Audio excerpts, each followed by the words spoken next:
Kita mulai dengan sebuah helicopter view as the opening narration for us. Agama Kristen itu mengklaim diri sebagai satu-satunya agama yang membuka diri terhadap penyelidikan kritis dan analisa mendalam terhadap wahyunya. Nah, prinsip ini bukan hanya muncul dari pemikiran teologis modern seperti Johann Albrecht Bengel, tetapi prinsip ini tertanam jauh di dalam gereja mula-mula seperti yang tercermin dalam tindakan jemaat di Berea.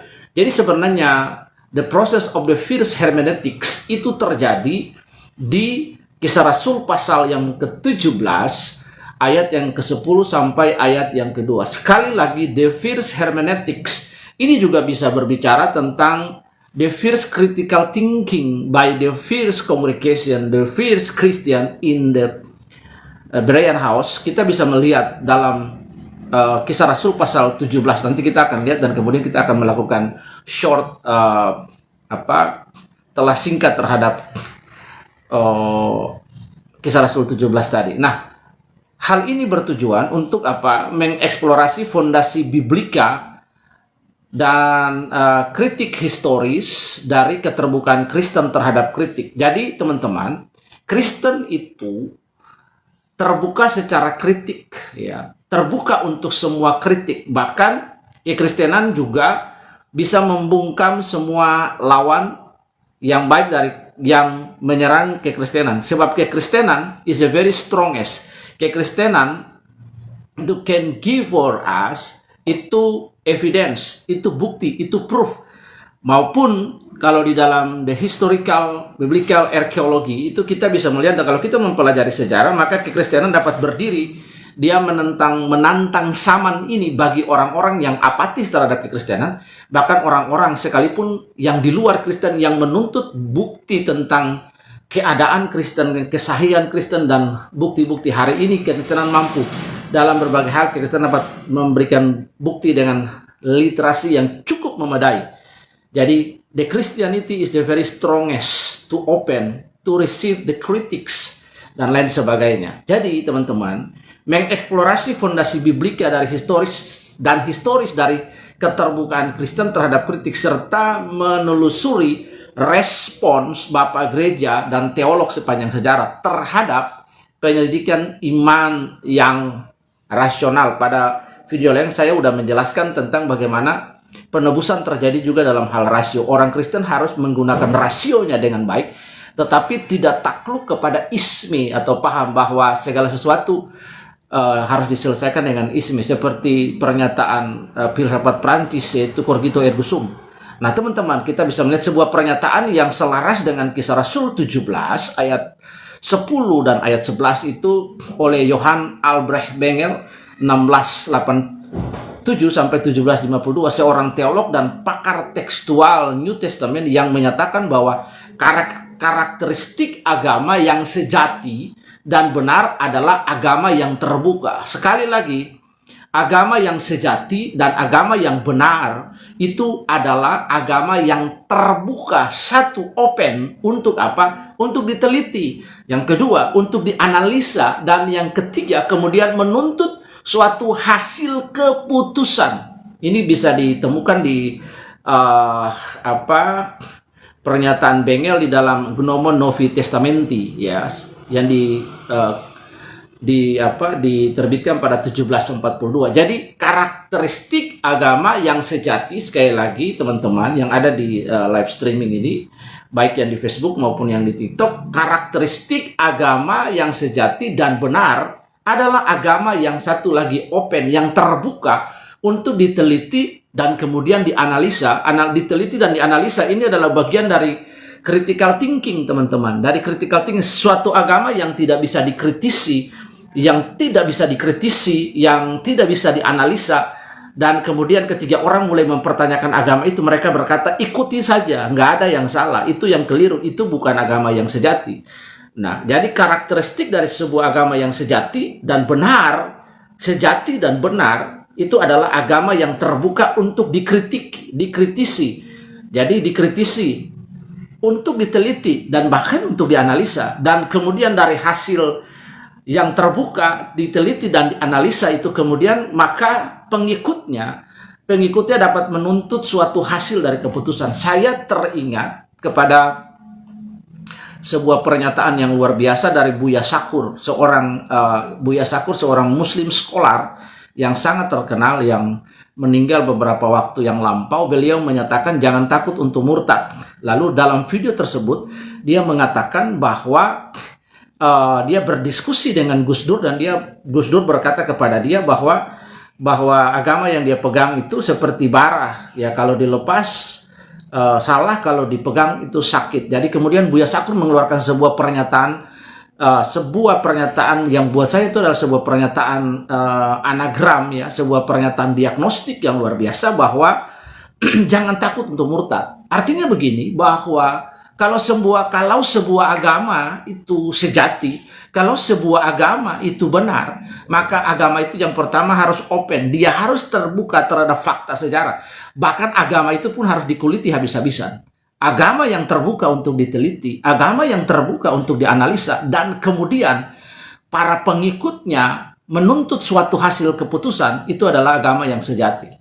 Jadi sebuah agama itu perlu dikulitin, perlu diteliti, dia terbuka dan perlu dianalisa. Ketika sebuah agama tidak terbuka, bahkan sangat tertutup, itu sebuah sekte. Nah, itu sebuah sekte dan itu luar biasa eksklusivisme di dalam bagaimana orang mengikuti sebuah ajaran agama dan kemudian tertutup didomestifikasi oleh kebenaran yang tertuju kepada para pemimpinnya. Maka itu kita akan masuk kepada sebuah aliran sesat. Nah, mari teman-teman kita lihat pernyataan dari Johann Albrecht Bengel ini menggarisbawahi bahwa keautentikan sebuah agama tidak ditentukan oleh dogmatisme, teman-teman.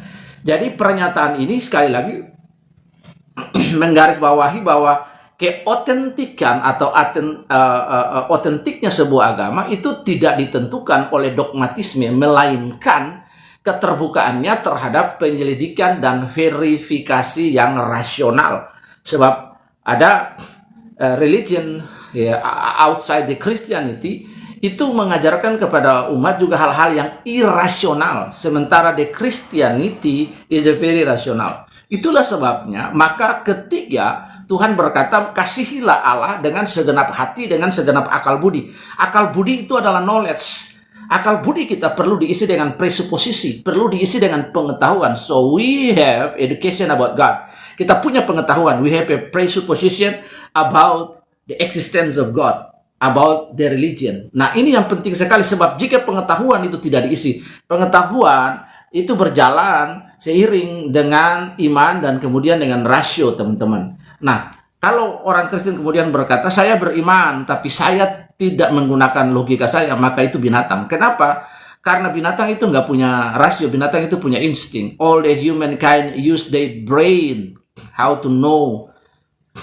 Ya, ini yang penting. Sebab teman-teman, di sini kita melihat sebab sikap ini sudah terlihat sejak zaman gereja mula-mula, terutama dalam contoh jemaat Berea. Jadi kekristenan mengajarkan kepada kita critical thinking. The process of the first hermeneutics itu ada dalam Kisah Rasul 17 ayat yang ke-11. Mari kita lihat bagaimana pernyataan dan model iman yang kritis, bukan iman yang hanya kita diajak masuk ke dalam sebuah ruangan gelap, lalu kita disuruh ikut tanpa kita bertanya, tanpa kita menggunakan rasio kita, logika kita, penalaran deduktif kita. Ketiga agama yang hanya disuruh ikut tanpa memiliki understanding yang baik, dia bukan agama yang sejati. Nah, mari kita lihat bagaimana kekristenan menempatkan dirinya, kekristenan membuktikan dirinya sebagai agama yang sejati, sebagai agama yang benar.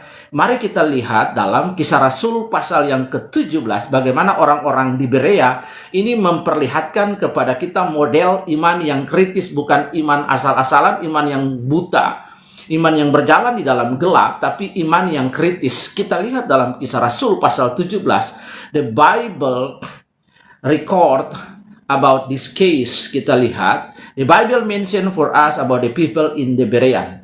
Di dalam Kisah Rasul 17 ayat 11, Alkitab berkata orang-orang di Berea itu lebih baik hatinya dari orang-orang Yahudi yang di Tesalonika.